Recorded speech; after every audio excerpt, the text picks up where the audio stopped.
tanghali, mga kamigo-kamiga. Nandito ako, pinasyalan ko si Mera. Mera Tutor. Ang galing naman ang apelyido mo. Tutor. Taga ano no, probinsya sa Butuan. Tapos, Butuan. Tapos, lumipat kami ng Samar, papatransfer nga doon sa purpose nga ng mga bata. Kaso, mag3 taon na ako, hindi pa ako transfer. Kaya gusto kong dito, nagbakasyon ka. Yan nga ang dahilan ko nga, kaya nagbakasyon ako dito sa Maynila. Kaya gusto kong masikaso yan, pupunta ako sa DSWD. Kung ano ba ang rason bakit hindi pa ako matransfer kasi andyan ang ano namin sa Messenger nung doon sa Samar. Alam mo, nangungulit ako siya, sila pa nagagalit, maghintay daw ako, maghintay. Kaya sabi ko doon sa comment, sa message, sabi ko, hanggang kailan ako maghintay, ma'am? Ilang taon na ako nag-transfer dito. Hindi nyo man lang ako matransfer. Yeah, pag umuwi ka sa Samar halimbawa, sa Samar ka naman uuwi halimbawa. Okay, nandun ang bahay ko din. Anuhan mo na lang uli. Bago ako uwi Samar, daan mo na ako dito sa DSWD Maynila. Tanong ka muna dito. Kung ano ba dapat mong gawin? Kung ano ang rason ba. Kasi matatapos na itong anak ko mag-graduate na yung babae ko grade 6. Ito, mag-grade 12 na to. Kung ano ang rason. Matapos na lang sila, baka ma-stop na yung ito, mag-college to, mananpor na yan eh. Mananpor na ako yan eh. Wala pa akong hawak na talaga kasi hindi pa ako transfer. Ang ITM kompleto na. Andun sa Butuan yung ITM ng asawa ko kasi nakapangalan ng asawa ko yung lahat eh. Yung asawa mo ngayon? Wala na, patay na nga. Kapangalan yung lahat. Kaya ang dyan, sana sa Samar. Yun ang mo sa DSWD sa Manila dito na.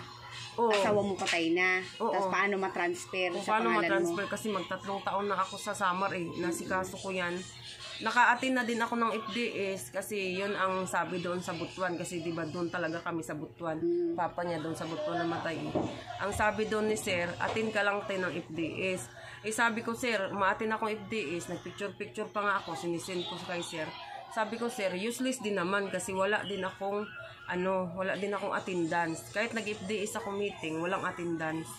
Kaya yun ang picture lang talagang proof ko doon sa kay sir.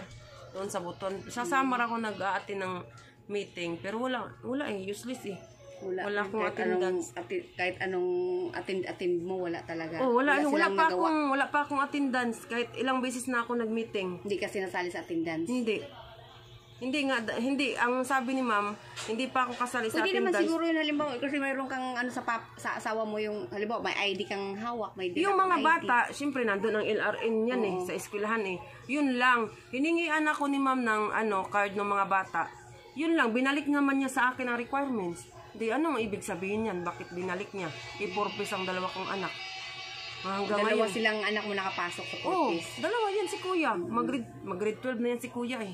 Graduating na yung babae ko, grade 6. Grade 6, kaya nga, yun ang ang dami kong tinatanong dito sa mga purpose din. Sabi na, bakit daw ganyang katagal? Kahit si sir doon sa Butuan. Mag 3 years na? Mag 3 years na. Bakit ganun katagal daw? Bago ka umuwi sa Samar, mo muna eh. Daan muna ako dito sa DSWD. Yan ang ko. Nagpatulong nga din ako kay Mads din kasi diba sa barangay din yan siya. Alam man din siya kilala. Sabi ko tulungan mo ako Mads kung talagang gagawin ko dyan. Bakit? Para sayang din naman yan sa mga bata yan eh. Tama, para malaman mo din kung anong gagawin mo ng mga... Andyan na, kumpleto na eh. Nandyan ang ITM. Paano ilipat sa'yo? Paano nga ilipat sa akin? Nandyan ang ITM. Ang lang dyan, ang pag-transfer sa pangalan ko. Transfer sa pangalan. Ako naman, ilang beses ako pumunta doon sa opisina dito sa Samar. Sa opisina sa DSWD. Tapos, wala. Sinasabihan lang ako, maghintay. Nagagalit nga eh, kasi hindi lang daw ako ang transfer eh. Kaya hindi naman din ako nagmamadali. Ang sabi ko lang ba, hanggang kailan? Kasi matatapos ng mga anak ko eh. Yung babae ko, mag-high school na yan. Pag mag-college yung lalaki kong panganay, mananpur na ako niyan, nilabas na ako dyan sa purpose eh. Ibang na yan eh, nanpur na yan. Kaya yun ang ko kay ma'am. Siya pang nagagalit, maghintay daw ako. Kaya hindi na ako nangungulit hanggang yun ang sagot niya sa akin. Hindi na ako nangungulit, nahayaan ko na lang. Kaso lang dito, ang daming dito sa purpose, sabi, ipagpatuloy ko daw. Sabi ko, wala man din ako magagawa. Sayang din kasi kung pabayaan mo ba, sayang din kasi para sa mga anak mo yun, laking tulong yun. Oo, sa bagay, malaking tulong talaga. Kaya wala man kaming kuhanan na gastos nila, kundi pension lang ng papa nila. Yun lang naman ang inaasahan namin. Pension lang. Magkano lang naman pension yan nila. Kaya inaasikaso ko yun sa purpose. Wala eh. Malaki ang tulong doon. Oo, ilang taon na. Mga kasama nga. Ano ako kasi sa purpose, si 12B. Si 12B ako sa purpose. Yan, hindi pa ako inasikaso. Nakailang kuha ng si 12. Kailan na? Tapos mga anak mo bukas, mga ngayong week na to, kailangan nang umuwi. Oo, kailangan na nila umuwi summer kasi nagbakasyon lang kami dito. Bakasyon lang naman kayo dito, halimbawa. Pero hirap din talaga. Sayang, sayang. Yun, nanghinayang ako. Hinayang din yun kasi malaking pakinabang din, malaking tulong yun sa kahit inyo. ban lang 3 mga months anak or 4 months bago ka makakuha purpose, okay na yun. Malaki na rin, Pang gastos nila, pang eskwela, pang ulam-ulam man lang. Yun ang sikasuhin mo talaga yan, Mayra. Uy, nasikaso ko nga yan. Gawin mo talaga yan bago ka umuwi. Si Madslyn ang hinintay ko kasi sobrang busy pa niya. Hindi pwede naman, halimbawa, pag uwi ni Len, pwede ka magpasama muna doon kasi DSWD pwede naman makausap din eh. Yun nga ang ano ko eh, kausapin ko. Kasi kumpleto naman ako sa requirements. Ewan ko, binalik sa akin ang mga requirements. Sabi lang, maghintay. Wala naman ang asawa mo. Basta mayroon In-interview na ako dun eh. Wala naman ang asawa mo. Wala na, patay na.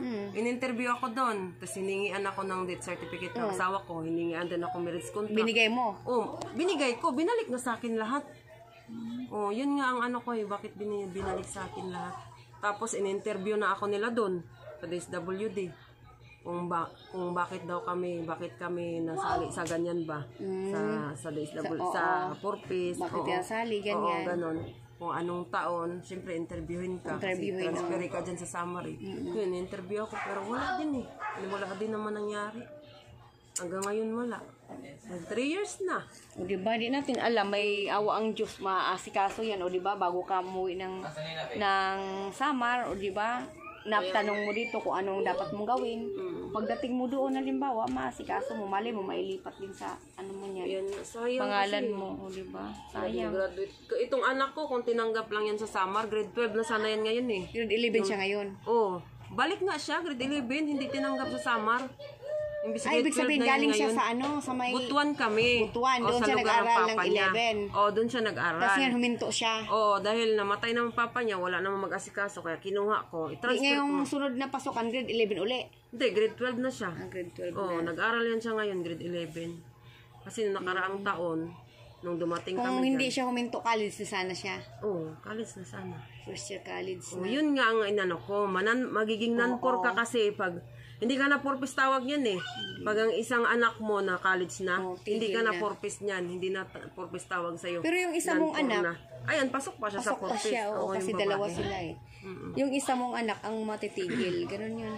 Oo, matigil na yan. Kasi another ka na naman mag-endorse ng papers niyan eh. Patunay na wala na siya, tanggal na siya sa ano. Tanggal na siya, ganun yun. Ganyan ang ano ngayon, purpose.